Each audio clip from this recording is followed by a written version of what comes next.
Maithili express की शानदार प्रस्तुति। Music by DJ Guddu Raj. खुशी रिकॉर्डिंग स्टूडियो बलुआहा। छोड़ दलही गे छौरी लो भर के साथ गे, छोड़ दलही गे छौरी लो भर के साथ गे।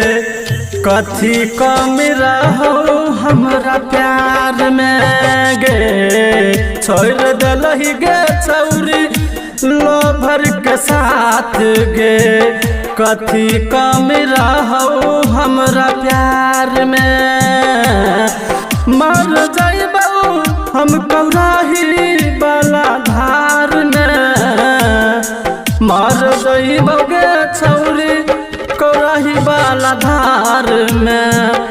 कथी कमी रहो हमरा प्यार में गे, कथी कमी रहो हमरा प्यार में गे।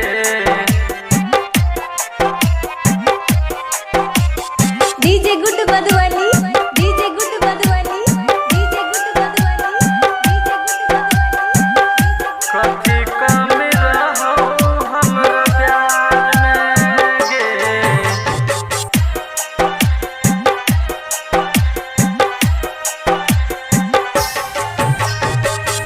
कितना निदर्दी छल बुझले न बात गे। लो भर के छोड़ के गे छौरी गेल दोसर के साथ गे।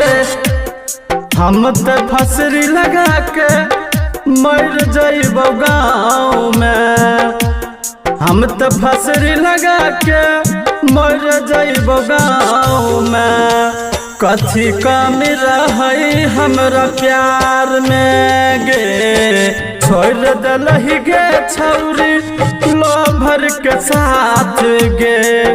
कथी कमी रहो हमरा प्यार में गे, छोड़ दलही गे छौरी लो भर के साथ गे।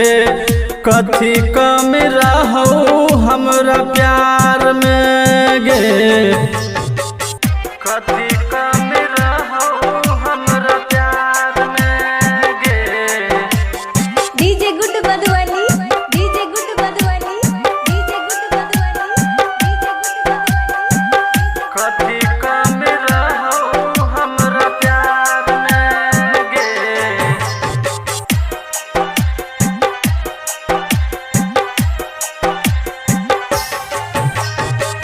प्यार में न देखल जाय छै दिल के जुदाई गे।